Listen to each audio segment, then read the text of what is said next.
What is going on, guys? Welcome back to another Guild Wars 2 build video. In this video, I'm going to be revisiting a build that I did a little bit before in the playlist called the Dolyak Spellbreaker because I think I've perfected it. So we're going to talk about that. And by the way, if you want to see other Guild Wars 2 build videos with the occasional Caves of Cud video and of course World v World and Chill, then feel free to subscribe and click the notification bell so you don't miss anything. That being said, we're going to get into this build here. And this build is insanely tanky, okay? And I have tried this build a lot of times in Tier 4 Fractals, in Tier 3 Fractals, and soloing Heart of Thorns champions for hero points, and it works quite well. It works insanely well. You just can't die if you use this thing right. Now, there are a few hero points that I had trouble with in Heart of Thorns, but you know, you just bring a second person or whatever, and you could still survive quite well. So that being said, let's get into it. Excuse the skins, because I'm working with the legendary breastplate, and I don't really want to transmute it. So, basically what this build is going to focus on is constantly regenerating health, and then blocking enough attacks, and mitigating enough damage that the health regeneration is still working and still ticking, even though you're taking huge damage. So let's get into the gear first. We're using all soldiers gear, and I have actually considered other gear. There have been see, soldiers is power, toughness, vitality. I thought maybe you could get even more tanky if you use sentinels. Sentinels is vitality main stat, and then toughness and power. So same three stats, but instead of power main, it's power main. There's another one, and I forget what it's called, but it is power. No. It's crap. What is it? Toughness, vitality, and healing power, I think, which is insane. That would be insanely tanky. However, we're not going to use that. We're not using that because it's really, honestly, you don't need to give up any more power than you already have. This build is already in a point where you don't really need to give stuff up anymore in order to gain survivability. You've got enough, okay? And this is a Spellbreaker build, all right? So let's get that out of the way, and we are going to mention why we use Spellbreaker and not just Core Warrior, but we will get into that. So first of all, we're using Soldier's Gear, all right? All soldiers, everything. I've got even Soldier's Mace and Soldier's Shield, all Ascended Soldier's Gear, okay? And this doesn't have an infusion, but it's because I reset it that one time. It's actually not reset again, so I have to go reset that. But anyway, you get the point. So it's Soldier's Gear, and I should have reset that. And the runes are runes of the Dolyak, which are going to give you toughness and vitality. And then the last one is key here. It's regenerating health every second. So I believe that regeneration is like 44 per second, which doesn't sound like a lot, but it adds up. It just continuously adds up. And plus that extra toughness and vitality are something that are really two things that are really going to come in handy. So we've got all that. Next, we've got the sigils, and we've got the mace, of course. There's a mace, and you steal life when interrupting an enemy. That's important because you've got a couple of interrupts, okay? You've got 3 hard CCs when you run Mace Shield, and so every time that interrupts, you're going to actually steal life. So it's another another healing thing. And if they have a Defiance bar, the cooldown is 3 seconds, but that's not really that big of a deal because remember, you're also regenerating health in the meantime. Next, we've got the shield, and I'm using the Gate of Goodbyes. By the way, I love the Dwarven shield. It's just the perfect shield for this build. And we're using the Superior Sigil of Momentum, which is very, very good. It's gaining +5 toughness when you kill an enemy, and 5 charges of that if you kill an enemy player. So I've tried using this in World v World, and even though I still die because I don't do enough damage, I have been able to survive quite long. So we're going to add up this toughness, basically. We've got 2,471 right now, okay? But when we kill up to 25 enemies, we're going to be gaining an extra 125 toughness, okay? So let's add that up. yeah, so those are the things. I'm also using hammer, and this is actually an assassin's hammer because I can't really be bothered to change the stats of a weapon that I don't use very much in this build. But the hammer is useful because there's sometimes when you just need that extra little bit of CC, and CC also works as being a defensive aspect of this build, because if somebody can't attack you, then that's guarding yourself, right? So, and also it inflicts weakness and all that. So it's a good weapon to use. You would want to use Soldier's Hammer, and then what I have is Superior Sigil of Impact and Superior Sigil of Paralyzation. Probably a good idea to change one of those, because probably the Superior Sigil of Paralyzation, because you only have one stun and it's Earthshaker. So you might want to actually change that, because all it does is change it from like 1 second to 1 1/3 seconds. So definitely something could be better. But anyway, let's get into the traits. So we have Strength, Defense, and of course Spellbreaker. And once again we are going to get into why we're using Spellbreaker and not Core Warrior, but that's not the time yet. But let's go into the skills first. I haven't done videos in a few days here, so I'm getting all mixed up. So we got the Mace, of course, which is going to inflict some weakness, and it's actually perma weakness if you just continuously auto attack, so that's cool. Mace is a really good defensive weapon because of skills 2 and 3. 2 is a block that will also reflect missiles because of the trait, and will also inflict vulnerability, which is, it's good for just support. That's not a defensive part of it. The defensive part of it is that it's a block, okay? You need that block. Next, it's got CC. It's actually got 2 hard CC, and hard CC is partially defensive. It's sort of like offensive defense. And so basically if you could daze the enemy, then they're not able to attack you, and you can get in 1 more second of that regeneration. Something you need. Next, we've got Shield, and of course the Shield Bash is a 2-second stun, and also does some damage. The main part of it is just the fact that it's CC, so just keep that in mind. And next we've got Shield Stance, which only recharges in 20 seconds thanks to the trait, and it reflects missiles, and it also gives you Might. Okay, so and that part is going to be important. This block also gives you Might, but this one is really important because you can block just tons of attacks. It's a duration rather than a single attack. Next, we've got Healing Signet, which is going to make you regenerate 382 health per second. And actually, instead of adding up the toughness, we're going to add up the regeneration over time. So we got 44 from, actually it's 43 I think from Dolyak Signet, plus 382 from Healing Signet. So keep that in mind. I'm gonna say the number on the calculator once we actually finish doing this. So we got Healing Signet, and basically the idea is that you never use this skill. You don't need the resistance, alright, because you get resistance from Featherfoot Grace, and that's the next skill, which is going to give you 5 seconds of resistance. It's going to break a stun, which is super important here, and we'll talk about that in a second, and it's going to give you 5 seconds of super speed. And yeah, so I love this skill. It's on a 30-second cooldown. Just 1/6 of the time you can just bolt right out of there, and it's just insanely good.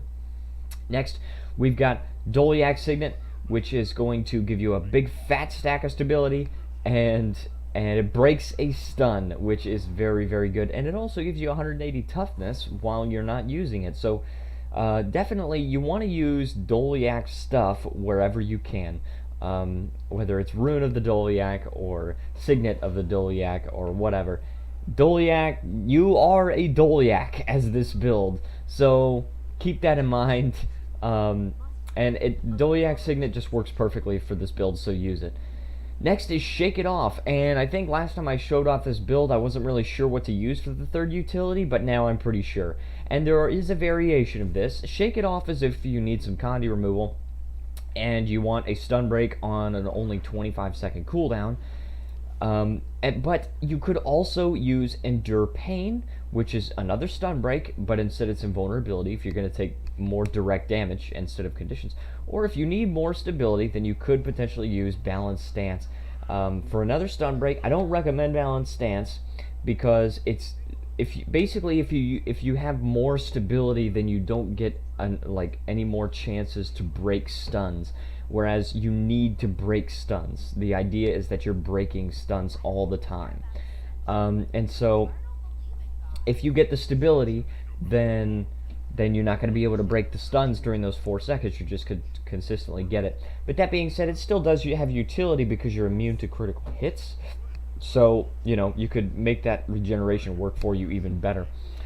Next, so basically you can choose Shake It Off for the short cooldown and Condy removal, Endure Pain for the invulnerability, or the Balance Stance for some stability and immunity to critical hits.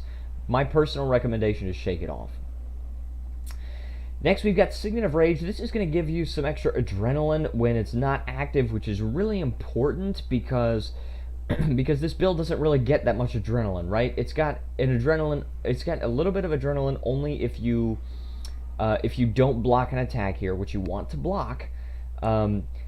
And it's only 3 adrenaline anyway, is right? 3 out of 20 is not that much. Then you got like no extra adrenaline here. It's just a hit. This is just a hit. This gives you no adrenaline at all. And then you've got the auto attack, which is quite slow. So getting adrenaline is not something that's going to come easy on this build. And so you definitely what was I even here? You definitely want that Signet of Rage. However, if you're in Fractals, because I have used this build in Fractals, I always recommend the Battle Standard for the Revive, and it also gives you boons. So there is that. But if you're out in open world, if you're trying to just solo some Heart of Thorns champions or whatever, then definitely Signet of Rage. Take that. You get the extra adrenaline, and it's very helpful. Alright, so next on to the, well, I guess I could go over the hammer skills just very quickly. We got a slow auto attack. It's not that great. It's just kind of like a more powerful on the end, more powerful auto attack on the end.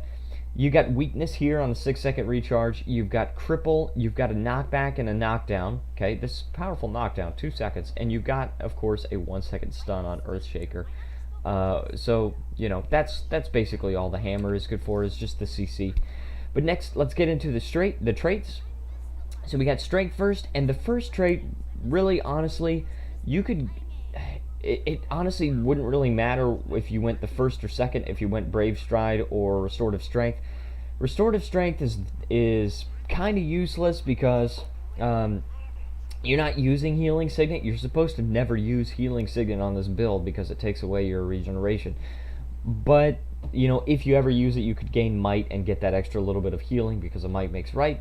Peak Performance is absolutely useless except for fall damage, and you've got a bunch of toughness already. I don't think toughness mitigates fall damage, but still, it doesn't matter, okay? Just don't even take Peak Performance. It's completely useless, no physical skills or anything, unless you take Stomp, but even that is not really recommended. It's just a tiny bit of CC or whatever. It's a stun break, right? Okay, but still don't take it because it's just going to modify your damage. My point is, take Brave Stride because it's going to give you stability right going into a battle, and it's not that great of a trait, honestly. I think it should really apply stability like every, I don't know, 20 attacks or something like that. That would make it so much better, and that would make it really worth taking in some of these builds. But in this build,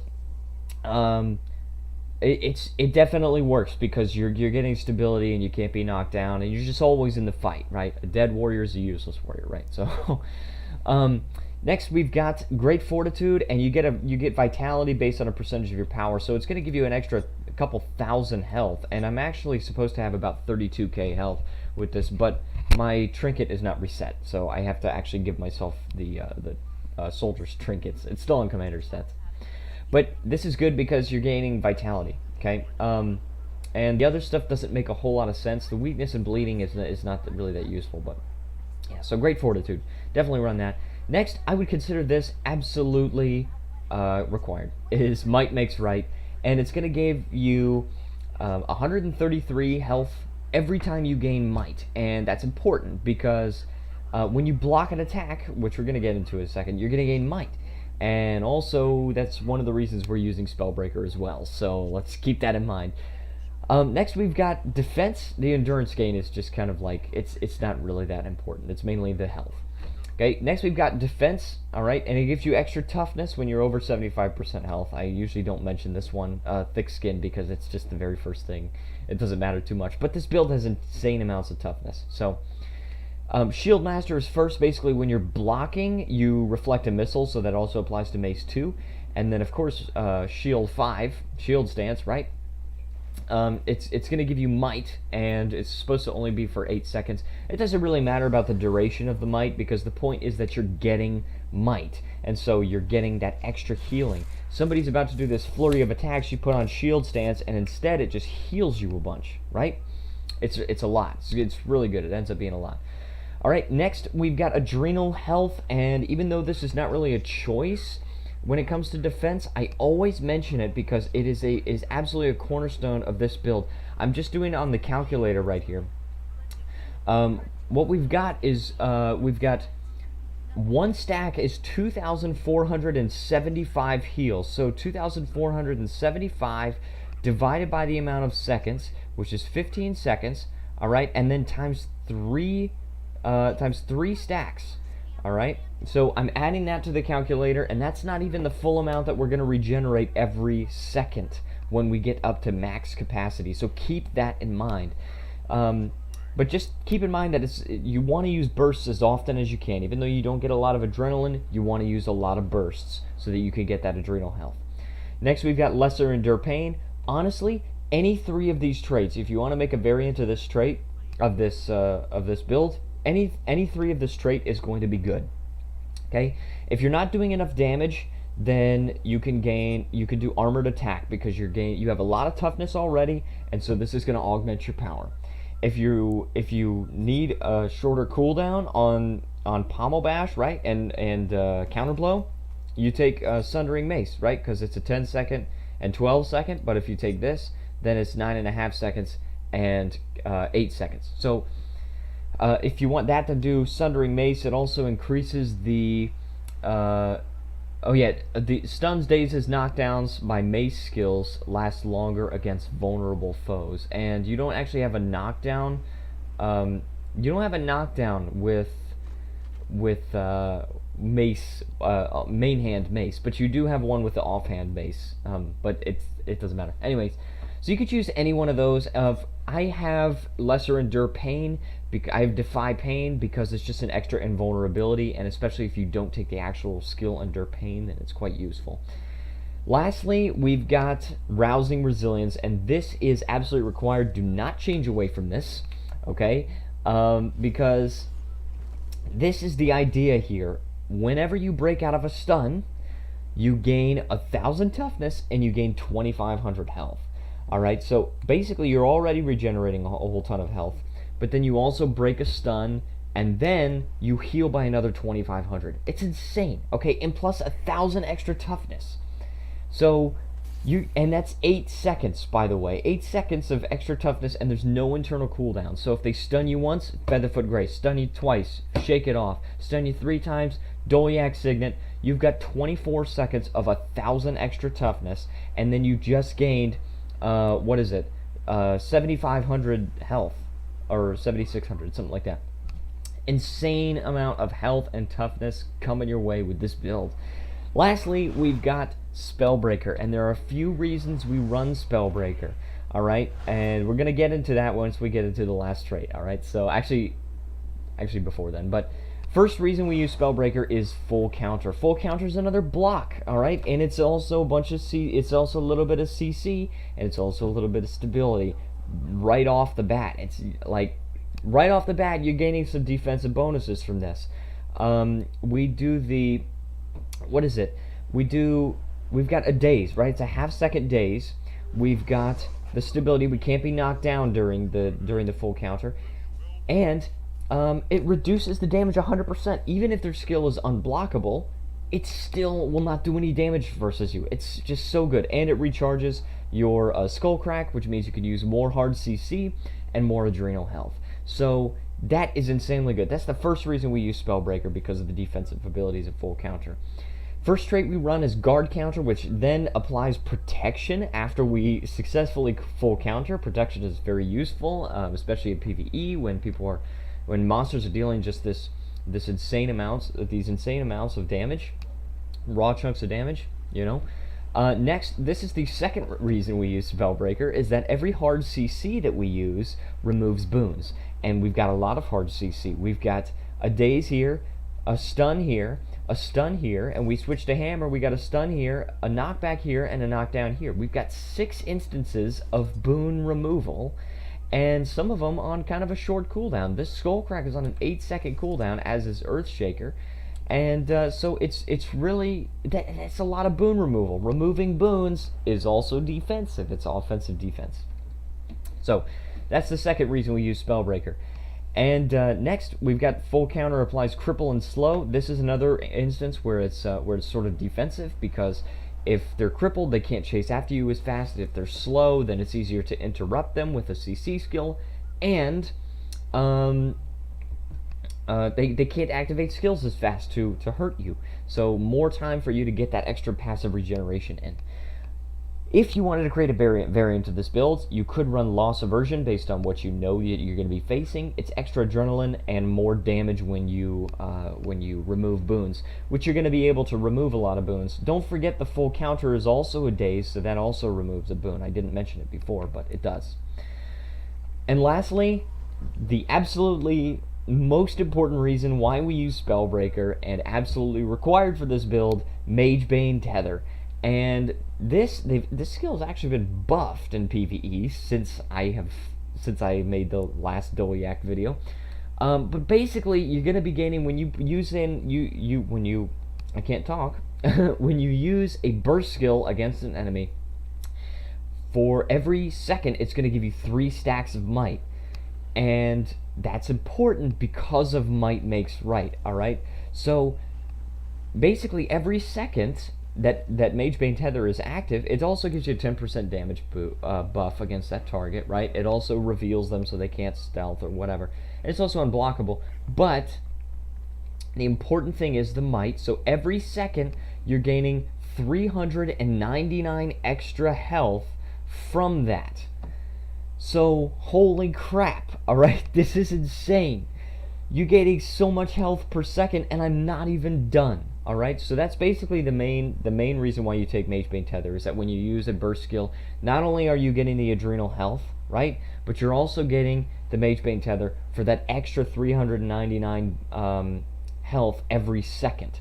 Alright, next, I'm almost ready to test it out, but I just have to mention this because this is important, the Consumables. This is one of the few builds where I actually pay attention to the Consumables, and I'm going to use this one, but I'm not going to use the utility because they're kind of hard to get. So you want to use the tropical peppermint cakes. The reason why is that you get more vitality, 700 extra health, right? You've already got a lot of vitality, you're going to gain more. And you also gain health every second. And I believe it's like 84 or something, which brings our grand total of amount of health that we can regenerate every second to 1,403. 1,403 health every single second when we are at max capacity, which is quite easy to reach. All we have to do, 2 of the things are inherent, right? We got the healing signet, the Dolyak armor. Next, all we have to do is use a burst skill, and we've got the Magebane Tether and 1 of the stacks of adrenal health. Then we just have to use full counter, and then another Skullcrack, and then boom. Now we're at full capacity, regenerating nearly 1,500 health per second, and nobody could stop us. And then the utility item is sort of optional. It's kind of hard to get, so don't worry too much about it, but it is going to augment your power, is the Magnanimous Sharpening Stones, which give you power equal to 3% of your vitality and toughness. And you've got your entire gear set centers around vitality and toughness. So super useful, right? But I'm not going to use that right now because, like I said, they're kind of hard to get. So we are ready to test this out. Don't expect me to kill these enemies super fast, guys. It's not going to happen. Basically, you're not going to kill stuff super fast, but you are going to be able to outlast your enemies. So watch this. Boom. Just go ahead and block right here. Right? You block a few attacks, you gain a little bit of might, you use Skullcrack. You see, this does very, very little damage, but that's not the idea behind this build, right? You just need to be able to outlast them. And look at this, I'm not going below full health. Boom, Skullcrack. We got another stack of, we had 3 stacks of adrenal health right there. Block a stun, or sorry, break a stun. And when you break the stun, you gain that extra toughness. They didn't trigger the full counter. Of course, use shield stance whenever you can. Boom. And this is kind of like symbolic right here against these enemies, because you don't really need to use it. Use shield stance and block all these attacks against these enemies. But still. Alright, block, break another stun. Boom. I could have used Shake It Off. I'll wait until I get stunned again. If I get stunned again. Okay. As you can see, damage is quite low. So do not expect to do top tier DPS. And in addition, look at this. We get the momentum. All right, the momentum is from the superior sigil of momentum, and that's going to give you extra toughness. So as you use this build, you're gaining more and more effective with your ability to mitigate damage as time goes on. Also, I apologize for the noise in the background. I think somebody's using some kind of machine outside. Okay, and let's just really quick. I'm just gonna go in here for a couple of extra enemies. You could use Featherfoot Grace for the speed boost. Boom. And let's try to gain some. Let's try to go in and kill a bunch of enemies here. Boom. We got this Griffin. We got the branded Earth Elemental. Right. Okay. We got the CC going. We got a stun from the Shield Bash. Skull Crack. Full counter. And then as soon as we get that adrenaline back, we can use full counter again. Oh, stun, which I just broke. Right? You break the stun, you gain a bunch of toughness, and you heal. So usually that stun break, usually when you break a stun, you're actually able to recover most of the health that you lost from the attack that stunned you in the first place. So really, stuns are really good as long as you have a stun break. This particularly works very well if you are in the Twilight Oasis fractal, because that fractal actually gives you a stun break special action skill. So very useful there. Now right there they evaded my skull crack, so I didn't get the stack of adrenal health from that, but still I was able to use the full counter. And boom, just block whenever you can. And you can see that I'm gaining like 82 health per second or whatever. That's from my consumable, that's from my food. I never end up having to use the healing signet or even the Dolyak armor because all this regeneration and passive healing and everything is just it just heals me right back up to full as soon as I take any damage at all. Boom. This guy's running away. So that's basically it, guys. That's this build. It's a pretty good build, honestly. It's something that doesn't usually kill stuff super fast because you're not going for damage, right? And you can see I have 12 stacks of this momentum. That means that I've got 60 extra toughness, all right? So if you look at my toughness right now, I've got 2,531, 3,800 armor, right? Now, if I actually break a stun, then I'm going to go up to 3,500 toughness, which is insane. I've never heard of anybody going that high with toughness. So only a warrior could do this. Only a warrior could be a Dolyak. So, you know, you just got to keep that in mind, that the Dolyak is the king. Warrior is king of being able to tank. So, you know, don't even mess with them, right? This is one of my favorite builds. Honestly, I hope you enjoy playing this. And I really wanted to revisit this build because I feel like the first video didn't do it justice. So, if you want to see more warrior builds, I've got a link to the playlist down in the description below. Thank you so much for watching, everybody, and I will see you next time.